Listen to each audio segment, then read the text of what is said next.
Bonjour et bienvenue à tous pour la suite de l'aventure du château de mes parents. Dans cet épisode, je vais vous faire une mise à jour des avancées des travaux, et ensuite il sera temps de s'armer d'outils et de casser quelques trucs. Pour ceux qui nous rejoignent en cours de route, déjà merci d'aller voir les 3 premiers épisodes sur le château, et sinon je vais vous faire un petit récapitulatif très rapide, mais vraiment très rapide. Alors, on s'accroche. Mes parents ont acheté cette gentilhommière à retaper. Il y a 2 étages, le dernier étage c'est un grenier avec 4 mètres de hauteur sous plafond, au premier étage il y a 5 chambres avec 3 salles d'eau, au rez-de-chaussée une grande entrée, un salon, une salle à manger, un bureau, une cuisine, arrière-cuisine et une salle de douche. Dehors, une dépendance de 150 mètres carrés, un bassin de rétention, un puits nul et un grand jardin avec plein d'arbres superbes.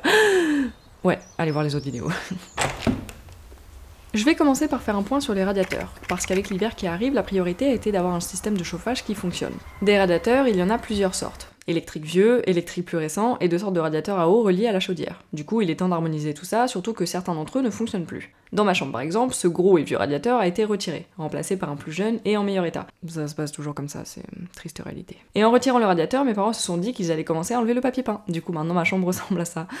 Ah, je les adore. Avant de poser le radiateur, par exemple, mes parents ont aussi repeint le bois ornementé en blanc. Et vous allez vite comprendre que mes parents aiment la couleur blanche. D'ailleurs, ça c'est une chaise que ma mère a trouvée chez ma grand-mère, il manquait l'assise, donc elle a redécoupé une assise en mousse, avec un dessous en bois je crois, elle a mis un motif comme ça, elle a collé le tout, elle a repeint en blanc, elle a transformé une vieille chaise marron sans assise, et le résultat est plutôt pas mal. Dans le salon, on avait un grand et long radiateur ici, ainsi que 2 petits de ce côté. Et comme vous pouvez le voir, ça fait beaucoup de longueur de tuyaux qui courent le long des murs et qui passent au-dessus des portes. Mes parents ont donc déjà décidé d'enlever l'énorme radiateur et d'en mettre un plus petit sous la fenêtre, comme pour ma chambre. Ça réduit la présence des tuyaux, ça fait plus de place et ça permet de libérer le soubassement en bois. Soubassement en grosse souffrance d'ailleurs. À un moment, l'idée a été de mettre le même radiateur sous l'autre fenêtre pour un effet miroir. Mais ça voulait dire effet miroir aussi avec les tuyaux, puisqu'il aurait fallu les continuer le long du mur, au-dessus de la porte, bref, exactement comme l'autre côté. Donc pour éviter ça, le choix s'est porté sur un radiateur en hauteur, à cet endroit, un peu caché par la porte. D'ailleurs, quand je parle de radiateur en hauteur, j'évoque ce modèle-ci, qui a été installé, lui, dans la cuisine. Pour la salle à manger, les radiateurs ont aussi été retirés. De toute façon, ils refusaient de chauffer, donc on les a juste virés, ces bâtards. Avec un préavis de 3 mois quand même, on n'est pas des monstres. Ça a permis de retirer les tuyaux qui passaient devant la porte, puisque si vous avez suivi, derrière cette porte se trouve la super salle de douche rose bonbon qu'on peut rejoindre par l'entrée. Et cette porte ne s'ouvre pas parce que il y a la douche derrière. Et qu'il y avait des tuyaux qui passaient devant la porte. Mais j'ai aucune vidéo qui montre les anciens tuyaux, j'ai complètement oublié de les filmer. Je pensais pas que c'était important, mais bon voilà, je débute quoi, ça arrive d'oublier en fait, enfin... Attendez, pourquoi je m'énerve? Bref, il y a plus de tuyaux en bas, maintenant ils sont en haut, en espérant que pas en blanc, ils seront un peu plus discrets. Et là on est obligé d'ajouter des tuyaux pour aller jusqu'aux 2 petits murs qui entourent la porte, puisque c'est là que seront les prochains radiateurs, eux aussi en hauteur. Comme ça on libère ce mur, et la question qui reste à ce stade, non c'est faux, il reste tellement d'interrogations, c'est est-ce qu'on enlève le reste du soubassement en bois qui est quand même bien difforme maintenant qu'il n'y a plus les radiateurs. Dans le salon, vous l'avez remarqué, les murs sont bien blancs par rapport à la dernière fois où j'étais venue. Mes parents ont fini l'enduit et la peinture quasiment sur toutes les façades. On a toujours le problème de taches qui revient ici, donc il y a clairement un problème d'infiltration d'eau, et ça ne serait pas déconnant que ça puisse venir d'un conduit de cheminée. Le contour des niches a également été enduit, l'intérieur peint, et ma mère a commencé à décorer tout ça. Comme ils veulent garder le soubassement en bois, ils ont démarré un petit travail de réparation et commencé à peindre. Bon, pour certains endroits, c'est un peu plus compliqué de reboucher simplement les fissures, on voit que le bois est bien trop abîmé. Donc faudra peut-être enlever une partie du soubassement et le remplacer par une plaque de bois. C'est à réfléchir.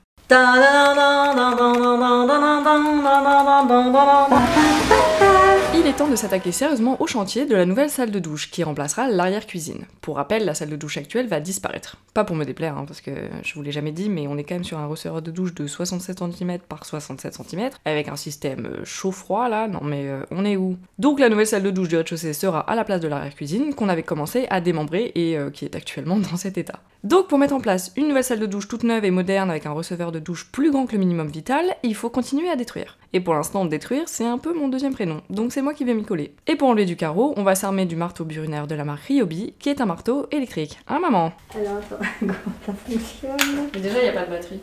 Ah bah, c'est vrai qu'avec une batterie, ça peut fonctionner mieux. Je la refais. Non, c'est pas obligatoire. Et avant que je me mette au travail, mon père aime toujours me montrer comment l'outil fonctionne, comment il faut se positionner pour l'utiliser correctement, la force qu'il faut mettre dedans, etc. Sauf que mon père aime un peu trop ça, donc la partie je te montre comment on fait se transforme vite en je fais. Donc faut savoir lui dire stop. Attends, arrête!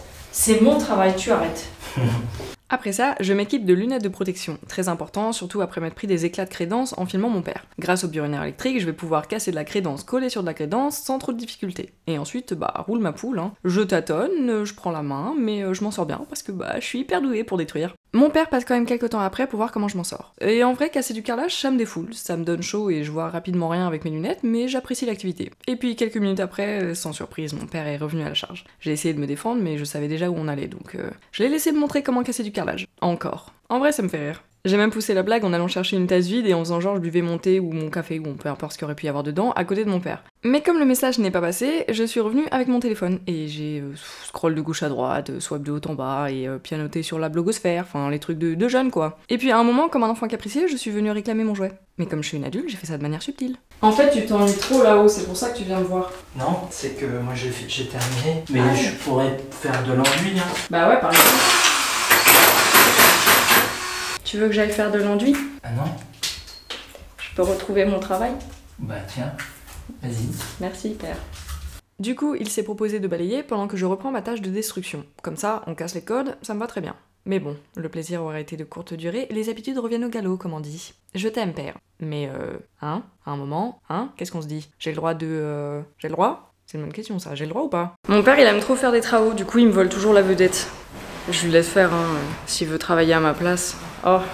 Ensuite, on a monté l'échafaudage afin que je puisse continuer de casser le carrelage qui se trouve en hauteur. Et normalement, cette fois, mon père ne reprendra pas la main sur mon travail puisqu'il sera occupé à faire l'enduit au premier étage pour préparer la pose des radiateurs. Et ouais, la priorité, c'est toujours les radiateurs. Pour ça que ce mur n'a plus son papier peint orange et que ma mère est en train de le peindre en blanc. Parce qu'ensuite, on pourra reposer le radiateur désemboué à son ancienne place. Comme par magie. Magnifique ta transition, Léa. Et donc moi, revenons-en à moi. Je grimpe sur l'échafaudage et je m'applique à tout casser. C'était très cool à faire parce que les carreaux tombaient super facilement sans laisser de résidus de colle au mur. Donc juste une partie de plaisir en fait. Et de sport. On dirait pas, mais en fait c'est sportif hein.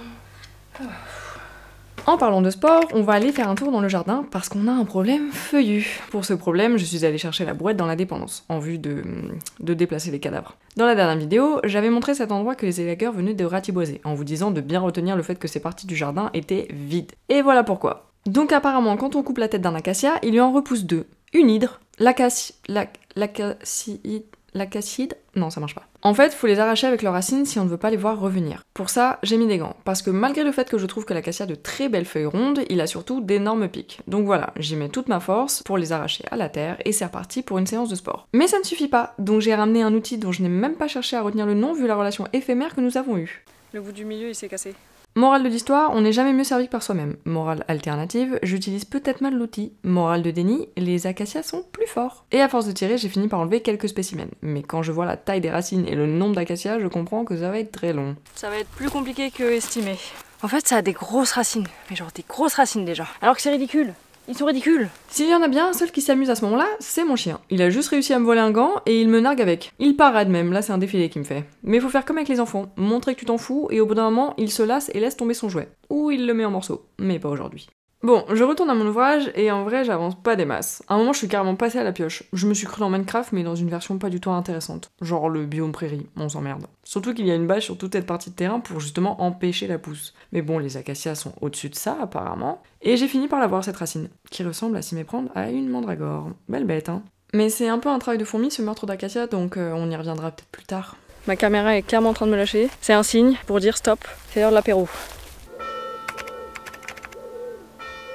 Le lendemain, après notre super travail de destruction dans la cuisine, il est temps de commencer le travail de construction. Sur le mur du fond, mon père va monter une nouvelle cloison grâce à des rails et des montants afin d'avoir un mur droit, parce que la façade de cette vieille demeure est irrégulière. Ça permettra, en plus de cela, de cacher les câbles pour les prises électriques et surtout de cacher les tuyaux qui sont quand même bien présents dans cette maison. Avant de poser tout ça, un petit coup d'aspi et mon père pose le premier rail. S'ensuit toutes les étapes de mesure, de découpage, de vissage, etc. Je ne sais pas si je dois détailler tout ça, si ça vous intéresse de connaître le nom des outils, les matériaux utilisés, le pourquoi du comment. Est-ce que vous êtes un public curieux mais spectateur ou technique et critique? Je peux par exemple vous dire qu'on utilise un niveau laser pour placer les montants et les rails, ça permet d'avoir des alignements parfaitement horizontaux et verticaux. Et ce qui est drôle, c'est que le niveau laser pique une crise dès qu'on l'éloigne un tant soit peu de l'horizontalité parfaite. Quelque chose qui gêne. Oui, t'inquiète pas, reste tranquille. Pour découper les montants, on utilise une pince coupe-métal, puis on plie plusieurs fois et tada, séparation. Sinon, on utilise la meuleuse, beaucoup plus visuelle pour le coup. Je peux aussi vous dire que quand les montants ne sont pas assez longs, mon père les fixe entre eux avec un morceau de rail et visse le tout, avec beaucoup de vis pour que ça soit bien solide. Et ensuite, pour les connaisseurs, on met deux montants dos à dos à 60 cm d'écart entre chaque duo pour ensuite visser les panneaux dedans. Entre le montant et le rail, mon père utilise une sertisseuse qui permet de sertir, comme son nom l'indique. La sertisseuse qui est un outil, ma foi, que j'ai du mal à utiliser. Je trouve qu'il faut avoir beaucoup de force pour réussir à clipser, mais c'est pas moins embêtant que d'utiliser une vis à métal. C'est un peu faire le choix entre la force et la patience. Bon, voilà à peu près tous les éléments et outils qu'on utilise pour monter la nouvelle salle de douche. Les étapes ont donc été les suivantes. Mon père a commencé par prendre les mesures, bien évidemment, surtout que les murs ne sont pas d'équerre, donc il a placé le rail du bas légèrement décalé de la façade afin qu'il soit d'équerre par rapport à l'autre mur. Il vaut mieux avoir un angle parfaitement droit pour pouvoir installer un bac de douche, puisqu'un bac de douche, c'est à l'équerre. Ensuite, il a vissé le rail au sol avec des chevilles. Puis, il s'est occupé de monter le rail du haut, ainsi que ceux sur les autres murs, car si vous vous souvenez, j'avais expliqué dans la dernière vidéo que nous allions poser un nouveau plafond pour cacher tous les câbles électriques et pour installer des spots. Sur la partie où on a laissé le carrelage, on va monter une cloison qui permettra de cacher ce tuyau et d'installer des prises. Mon père s'occupe de visser un rail en haut, puis il en ajoute un second juste en dessous qui servira à caler les montants. Pourquoi il a mis 2 rails en haut? Pour solidifier la structure, je crois, mais je suis plus sûre. On passe au sertissage, puis on cale les montants dans les 2 rails. Mon père a répété l'opération pour chaque duo de montants, il découpe, il visse, il les place à la verticale grâce au niveau laser, et il sertit quand tout est bon. Ce qu'il a également fait, puisque les murs s'affinent vers le haut, c'est de poser des cales entre les montants et le mur. Il crée ces petites pattes qu'il visse à l'ancien mur et au montant afin de rajouter de la solidité à la structure. Sinon, les montants ne tiendraient que grâce aux rails fixés au sol et au plafond, puisqu'ils ne reposent pas contre le mur. Mon père a dû également échancrer les montants à cause des tuyaux qui courent le long de la façade. Ensuite, il se sert du niveau laser pour la verticalité, il sertit en bas et en haut, et il passe au montant suivant, qu'il a aussi dû échancrer à cause des mêmes tuyaux. Tuyaux qui serviront d'ailleurs pour l'arrivée et la sortie d'eau du sèche-serviette. L'écart entre les montants est de 60, 60 et 40 cm, et mon père en a décidé ainsi car il veut que la cloison soit plus solide là où sera posé le sèche-serviette. Pour ça, il a même pensé à rajouter des plaques d'OSB et de le visser entre les montants, à peu près là où se trouveront les attaches pour le sèche-serviette, histoire que ça tienne bien en place. Maintenant que tout ça est correctement fixé, on va s'intéresser au mur de gauche. De ce côté, on se rend compte, grâce au niveau laser, que le mur est plutôt droit. On a donc décidé de ne pas mettre de montant sur cette façade, pour simplement la recouvrir de BA13. Pour ça, il faut préparer le mur en le piochant de manière à ce que la colle puisse s'agripper. Donc, j'ai pris un marteau et avec le bord pointu, j'ai pioché. Ça fait plein de petits trous et ça a mis des morceaux de mur partout dans la pièce. Maintenant que le mur est suffisamment percé, c'est parti pour la pose de la colle. Mes parents appliquent de gros pâtés sur la partie du mur qui fait toute la surface de la plaque de BA13 et moi, je les encourage. Maintenant que les plots de colle sont en place, on peut poser la plaque de 1,20 m par 3 m. On glisse des cales entre le BA13 et les tuyaux afin de nous aider à la maintenir en place pendant que mon père se dépêche de la fixer au mur. A l'aide d'un fourret, il perce un trou, puis il glisse une cheville à frapper. Et il répète l'opération plusieurs fois parce qu'on veut être sûr que la plaque ne nous tombe pas dessus. Ensuite, mon père a pris les mesures pour poser une seconde partie de BA13 à la suite de la première, puisque cette pièce sera coupée en deux entre salle de douche et buanderie. Mon père a d'ailleurs refait les marquages au sol pour délimiter définitivement chaque pièce. Et on dirait que mes parents ont fait le choix d'avoir des WC suspendus. Bon à savoir. D'ailleurs, mes parents ont arrêté les plaques de BA13 au-dessus des tuyaux, puisque comme la buanderie aura meuble de rangement et machine à laver, toute la tuyauterie sera cachée. Et le BA13 s'arrête dans la buanderie car les cloisons qui seront montées dans la salle de douche seront faites en Q-board, qui sont des plaques spéciales salle d'eau puisqu'elles sont conçues pour être imputrescibles. Il y en a de 10 mm d'épaisseur qui seront fixées sur la cloison du fond, histoire de ne pas perdre trop de place, et des plaques de 30 mm pour le mur de gauche afin de pouvoir recouvrir les tuyaux avec. 25 € la plaque de 10 mm et 30 € celle de 30 mm. Voilà. C'est vrai que j'ai jamais parlé budget. Je me demande si mes parents tiennent des comptes de leurs dépenses. Alors, malheureusement, on ne peut pas poser les plaques de Q-board pour le moment car mes parents collaborent avec des artisans qui s'occupent par exemple de tout ce qui est tuyauterie, évacuation, entrée et sortie d'eau. Donc on ne pourra fixer les plaques au mur qu'une fois qu'ils auront fait tous les raccordements et coudé les tuyaux du sèche-serviette. C'est comme un travail en accordéon en fait, on est rentré en production et du coup chacun travaille à tour de rôle. Donc concrètement, on ne peut plus vraiment avancer sur ce chantier. Mon père a quand même pris le temps de placer les montants pour le futur plafond sans néanmoins les fixer, parce qu'il va y avoir de nouveaux câbles électriques de tirer. Voilà, parce que le plafond est un petit peu trop blanc actuellement.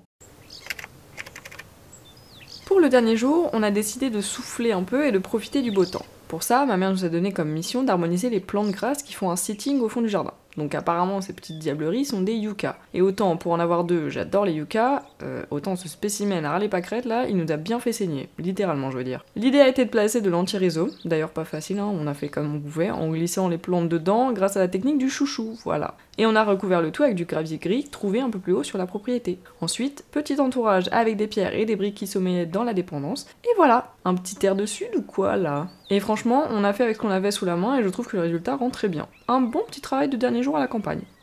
Et puis allez, on va se quitter sur quelques images de nos voisins.